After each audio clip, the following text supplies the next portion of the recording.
नमस्कार दोस्तों, मेरा नाम है विजय कुमार गिरी और मैं आप लोगों का एक बार फिर से स्वागत करता हूं अपने यूट्यूब चैनल जिसका नाम है सुहा क्लासेस फॉर एग्रीकल्चर। दोस्तों, आज हम लोग बात करने वाले हैं एग्रोनॉमिकल लेक्चर नंबर 23 की, जिसमें मैं रोज की तरीके से 20 क्वेश्चन आप लोगों से पूछूंगा, जो कि एनआर सुंडा जी की जो बुक है उसी बुक में से मैंने 20 क्वेश्चन उठाए हैं। आप लोगों को मैं पढ़ा भी रहा हूँ ये बुक, तो उसी बुक में से मैंने यहाँ प्रैक्टिस करने के लिए 20 क्वेश्चन उठाए हैं। 20 क्वेश्चन में से आप लोग कितना सही कर पा रहे हो इसको आपको बताना है। जो आप पीछे प्लेलिस्ट पढ़ रहे हो उस प्लेलिस्ट को पढ़ने से आपका एक तरीके से फंडामेंटल क्लियर होता जाएगा, और ये जो आप वीडियो देख रहे हो इस वीडियो को आप एक तरीके से प्रैक्टिस करने के तरीके से देख सकते हो। तो अगर आप लोगों ने पहले वीडियो नहीं देखा तो पहले वीडियो देख लो, उसके बाद तब इस क्वेश्चन को सॉल्व करने का प्रयास करो। तो चलिए शुरू करते हैं। उससे पहले मैं आप लोगों को बता दूं कि अगर आप लोग बीएससी एग्रीकल्चर कर रहे हो और इस समय फर्स्ट सेमेस्टर में हो, तो आप यहाँ पर ये 8 कोर्सेज जो दिए गए हैं, ये 8 कोर्सेज आप लोग पढ़ रहे होंगे। अगर आप चाहते हैं कि ये 8 कोर्सेज आपको अच्छे से पढ़ने को मिल जाए, आपको कहीं इधर उधर भटकने की जरूरत ना पड़े, तो आपको क्या करना है, इस क्यूआर कोड को स्कैन करना है और स्कैन करने के बाद आपको 500 रुपए का पेमेंट करना है। मात्र 500 रुपए का पेमेंट करने के बाद आप ये 8 कोर्सेज आसानी से पा सकते हो। कैसे करेंगे, करना है आपको, पेमेंट करिए। पेमेंट करने के बाद आपका स्क्रीनशॉट हमें भेजना है। स्क्रीनशॉट हमारे पास भेजोगे कैसे? टेलीग्राम पर जाना, टेलीग्राम पर लिखना @विजय कुमार गिरी 945। ये जब आप लिखोगे तो वहां पर आपको एक कॉन्टेक्ट आएगा, वहां पर आपको पेमेंट का स्क्रीनशॉट सेंड कर देना है और इसके साथ साथ अपना मोबाइल नंबर सेंड कर देना है, जिस मोबाइल नंबर से आप टेलीग्राम चलाते हो। इसके बाद आपको जो पूरा कोर्स है, पूरा जो सिलेबस है, वो आराम से प्रोवाइड करा दिया जाएगा। चलिए आगे बढ़ते हैं, मेन टॉपिक पर आते हैं। सबसे पहला क्वेश्चन देखते हैं क्या कह रहा है। What is the unit of absolute humidity? Absolute humidity का ऐसा एब्सोल्यूट ह्यूमिडिटी किस में नापी जाती है, इसका यूनिट क्या है, ये पूछा जा रहा है। परसेंटेज में नापी जाती है, या ग्राम पर मीटर क्यूब में नापी जाती है, या ग्राम पर किलोग्राम में नापी जाती है, या फिर डिग्री सेंटीग्रेड में नापी जाती है? इनमें से कौन सा ऑप्शन है जो आपका राइट आंसर हो सकता है? तो इसमें जो आंसर नंबर है, ऑप्शन नंबर बी, ग्राम पर मीटर क्यूब, ये आपका बिल्कुल राइट आंसर हो जाएगा। एब्सोल्यूट ह्यूमिडिटी ग्राम पर मीटर क्यूब में नापा जाता है, और वहीं अगर ह्यूमिडिटी की बात करें तो वो परसेंटेज में मेजर किया जाता है। Which form of precipitation consists of ice crystal formed by sublimation? Sublimation क्या होता है? जब ड्रॉप जो होती है, ड्रॉप मतलब रेन ड्रॉप, पानी की जो बूंदें होती हैं, एक साथ आपस में चिपक जाती हैं और चिपक के क्या बन जाती है, बर्फ बन जाती है, तो उनको हम सब्लिमेशन बोलते हैं। इसको हम क्या बोलते हैं, प्रेसिपिटेशन जब इस तरीके से होता है? रेन, स्नो, ड्यू, या फिर फॉग? तो आपका जो ऑप्शन है, option number B, snowfall. Snowfall बोलते हैं जिसको हम बोलते हैं हिमपात, बर्फबारी होती है। आगे बात करते हैं, what is the size range of rain drop? Rain drop जो पानी की बरसात होती है, तो उसमें पूछा जा रहा है कि जो बरसात की बूंदें होती हैं उनका साइज क्या होता है? 0.5 मिलीमीटर से कम, या 0.5 से 6 मिलीमीटर तक, या 6 से 10 मिलीमीटर तक, या फिर 10 मिलीमीटर से ज्यादा? इनमें से कौन सा ऑप्शन है आपका जो राइट आंसर हो सकता है? तो आपका ऑप्शन नंबर जो बी है, 0.5 से लेके 6 मिलीमीटर, 0.5 से लेके 6 मिलीमीटर तक जो रेन ड्रॉप होती है उसका डायमीटर होता है। अगला है, what is the SI unit of temperature? Temperature का एसआई यूनिट क्या है, इंटरनेशनल यूनिट क्या है? फॉरेनहाइट, केल्विन, सेल्सियस, या ऑल ऑफ दीज? ये तीनों है। फॉरेनहाइट को एफ में लिखते हैं, केल्विन को के में लिखते हैं, सेल्सियस को डिग्री सेंटीग्रेड में लिखते हैं। ठीक, तो ये होता है, तीनों क्या है, इसके एसआई यूनिट होते हैं। सॉरी सॉरी सॉरी सॉरी, तीनों नहीं होते, तीनों से टेम्परेचर को मेजर करा जाता है। गलती हो गई, बहुत बड़ी गलती हो गई, sorry sorry sorry sorry sorry. Temperature तीनों से मेजर करते हैं, लेकिन एसआई यूनिट क्या है, सेल्सियस है। डिग्री सेल्सियस जो होता है, ये एसआई यूनिट होती है temperature. At what temperature do water molecule theoretically stop moving in the kelvin scale? Kelvin scale पे कितना टेम्परेचर पर पानी के मॉलिक्यूल मूव करना बंद कर देते हैं? देखो ध्यान से, मैं आप लोगों को बताता हूँ। जब गैस में रहता है पानी, तो मॉलिक्यूल बहुत तेजी से घूमते हैं। जब वो वाटर में कन्वर्ट हो जाता है तो मॉलिक्यूल थोड़ा और धीरे धीरे मूव करते हैं। वहीं जब पानी बर्फ बन जाता है तो इसके मॉलिक्यूल घूमते नहीं है, पानी के जो मॉलिक्यूल होते हैं वो मूव करना बिल्कुल बंद कर देते हैं। तो आपको बताना है कि कौन से टेम्परेचर पे होता है, केल्विन स्केल पे इसका टेम्परेचर कितना होता है। 0 डिग्री केल्विन होता है, ये 100 केल्विन या 273 केल्विन या फिर 373 केल्विन। तो इसमें जो आपका राइट आंसर हो जाएगा वो हो जाएगा 273 केल्विन। 273 केल्विन इक्वल्स टू होता है 0 डिग्री सेंटीग्रेड।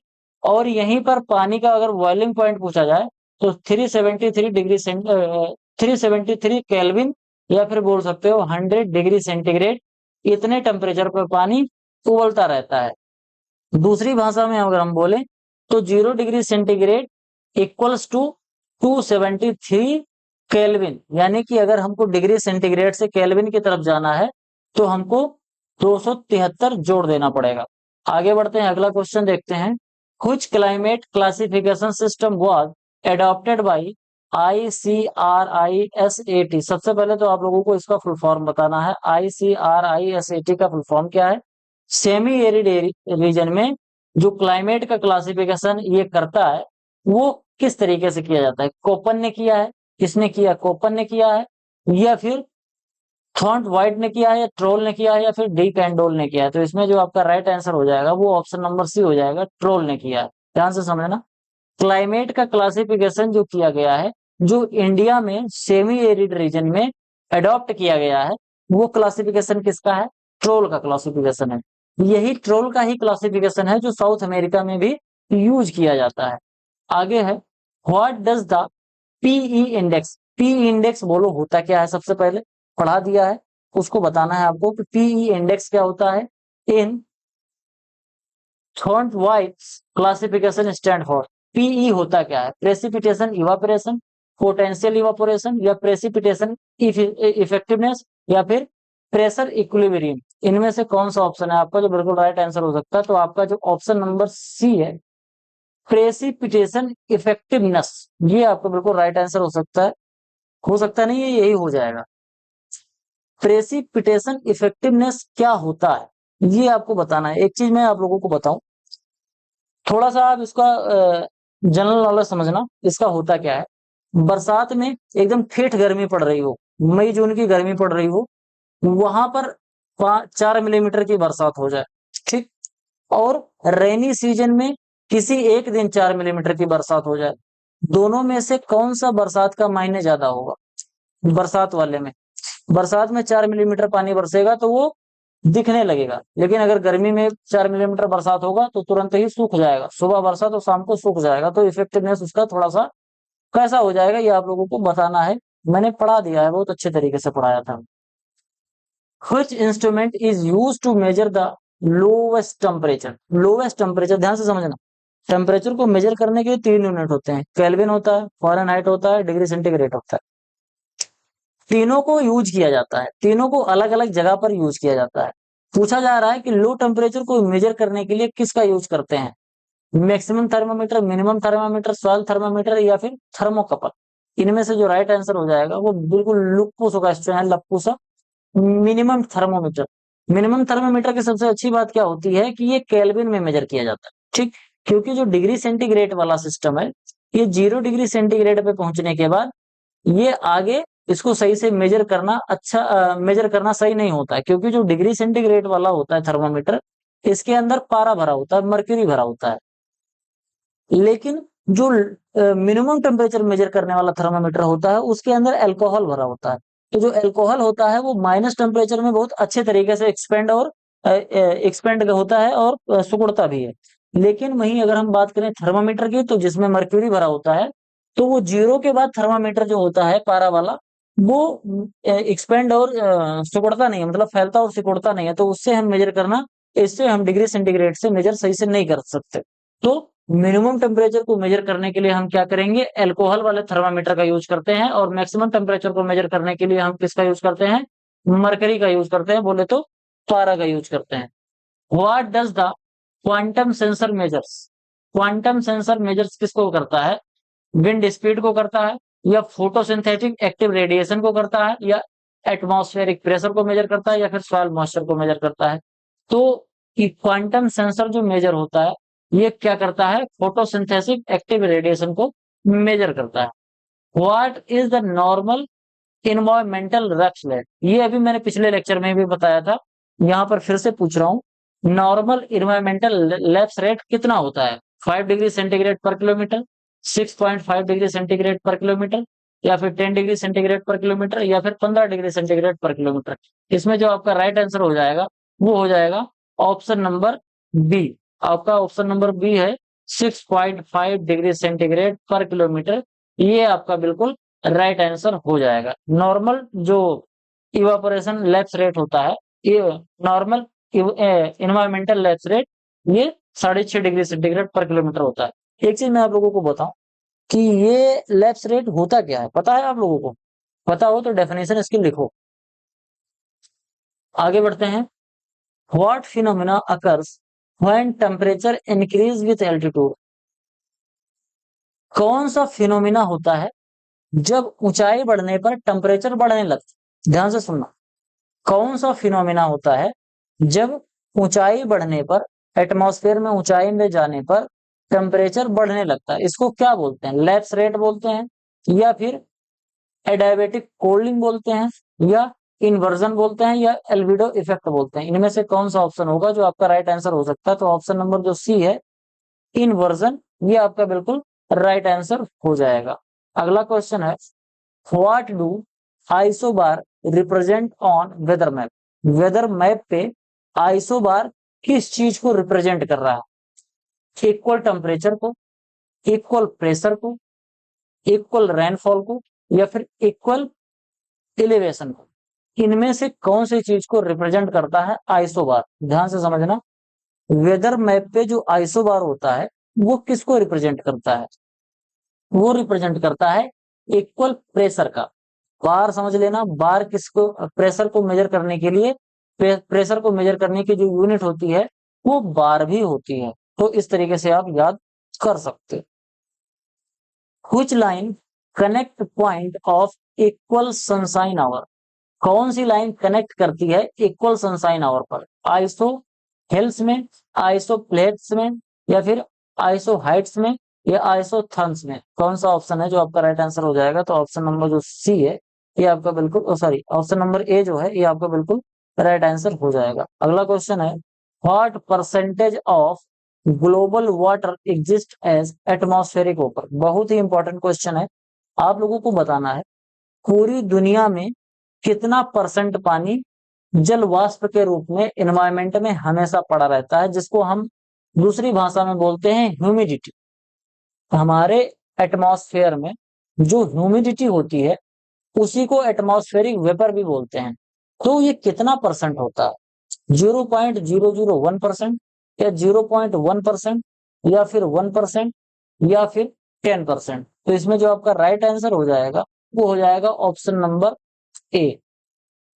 पूरी दुनिया में जितना भी पानी है, समुद्र में, नदियों में, पहाड़ों पर, बर्फ में, किसी भी फॉर्म में जितना भी पानी है उसमें से 0.001% पानी हमेशा एटमॉस्फेरिक वेपर के रूप में हमेशा एनवायरमेंट में पड़ा रहता है। कई बार क्या होता है कि जो शुष्क वाले एरिया होते हैं जहां पर पानी नहीं मिल पाता है, वहां पर ऐसे ऐसे यंत्र का उपयोग किया जाता है कि वो एनवायरमेंट में जो वेपर है, एनवायरमेंट में जो जलवाष्प है एटमॉस्फेयर में, उसको कैच करता है और बोतल में पैक कर देता है। शुद्ध पानी होता है, पीने के लिए मिल जाता है। आने वाले फ्यूचर में आप लोग इस तरीके की मशीन घर घर में लगा हुआ देखोगे, क्योंकि जिस तरीके से हम लोग पानी का दोहन कर रहे हैं, फ्यूचर में तो पानी बचेगा ही नहीं। कुछ cyclone type has the smallest diameter? कौन सा साइक्लोन का डायमीटर, साइक्लोन ऐसे गोल गोल घूमता है तो यहां से लेके यहां तक की जो दूरी होती है उसको डायमीटर बोलते हैं। कौन से साइक्लोन का डायमीटर सबसे कम होता है? हरिकेन्स का, टाइफून का, टॉर्नेडो का, या ट्रॉपिकल स्टॉर्म? इसमें से जो आपका राइट आंसर हो जाएगा ये ऑप्शन नंबर सी हो जाएगा, टॉर्नेडो। टॉर्नेडो जो होता है उसका डायमीटर कम होता है, मतलब वो थोड़ी दूर में ऐसे ऐसे गोल गोल घूमता रहता है। Convert 68 degree Fahrenheit to Celsius. ध्यान से सोचो, करके बताओ। डिग्री फ़ारेनहाइट को सेल्सियस में कन्वर्ट करना है। 68 डिग्री फ़ारेनहाइट को किसमें करना है? डिग्री सेल्सियस में कन्वर्ट करना है। कितने डिग्री सेल्सियस होगा मैं यहाँ करके बिल्कुल भी नहीं बताने वाला हूँ, क्योंकि इस सभी चीजों को मैंने बहुत डिटेल में पढ़ा दिया है, समझा दिया है। यहाँ केवल मैं टेस्ट ले रहा हूँ, बस ऐसे आप समझो। 68 है तो कितना होगा, सोचो और सोच के बताओ। मैं ही बता दे रहा हूँ, ये होगा आपका 20 डिग्री सेंटीग्रेड। कितना होगा, 20 डिग्री सेंटीग्रेड। कैसे होगा, क्यों होगा, कितना होगा, लेक्चर देखोगे तो समझ में आ जाएगा। केल्विन में व्हाट इज 25 डिग्री सेंटीग्रेड को केल्विन में कन्वर्ट करेंगे, कितना होगा। ये तो अभी इसी लेक्चर में मैंने बोला था कि डिग्री सेंटीग्रेड को केल्विन में या केल्विन को डिग्री सेंटीग्रेड में कैसे कन्वर्ट करते हैं। ध्यान से सोचोगे तो बता ले जाओगे। मैं बता दे रहा हूँ, ऑप्शन इसका जो है सी। अगर हम 273 में 25 जोड़ देंगे तो हमको मिल जाएगा 298 केल्विन। यही आपका बिल्कुल राइट आंसर हो जाएगा। Which instrument would you use to measure plant growth. Plant growth को मेजर करने के लिए कौन सा इंस्ट्रूमेंट या इक्विपमेंट यूज करते हैं, अभी मैंने थोड़ी देर पहले ही बोला था, आपको बताना है। एनीमोमीटर, क्रेस्पोग्राफ, बैरोमीटर या टेंसियोमीटर। तो ऑप्शन नंबर जो बी हो जाएगा आपका क्रेस्कोग्राफ। ये आपका बिल्कुल राइट आंसर हो जाएगा। क्रेस्कोग्राफ कैसे दिखता है, कैसे मेजर करता है, ये सभी चीजें मैंने लेक्चर में पढ़ा रखा है, वहां से देखो और समझ जाओ। What does a tensiometer measures. Tensiometer किसको मेजर करता है, विंड की स्पीड को मेजर करता है, सॉइल मॉइस्चर को मेजर करता है, या एटमॉस्फेरिक प्रेशर को मेजर करता है, या फिर सोलर रेडिएशन को मेजर करता है। तो इसमें से बहुत ही लप्पू सा क्वेश्चन है, सॉइल मॉइस्चर टेंशन को मेजर करता है टेंसियोमीटर। टेंसियो में से टेंशन है और टेंशन से ये टेंशन निकल जाता है सॉइल वाला, सॉइल मॉइस्चर टेंशन को ही ये मेजर करता है। ऐसे समझो कि मृदा की नमी को नापता है यार ये tensiometer. What does fresh snow have higher albedo than crop? What does fresh snow? Fresh snow. What does fresh snow have higher albedo than crops? It's cooler. It's whiter and more reflective. It's thicker. It's contain more water. तो आपका option है, option number B, it's whiter and more reflective. ये आपका बिल्कुल right answer हो जाएगा। तो 20 question आपके खत्म हुए। आई होप आपको वीडियो पसंद आया होगा। वीडियो पसंद आया हो तो वीडियो को लाइक करें, चैनल पर पहली बार आए तो चैनल को सब्सक्राइब करें। आपको जो भी सुझाव है कमेंट बॉक्स में जरूर लिखें, दोस्तों के साथ चैनल को शेयर करें। आप हमें फाइनेंशियली सपोर्ट भी कर सकते हैं। मिलते हैं किसी दूसरी वीडियो में, तब तक के लिए इजाजत दीजिए, धन्यवाद।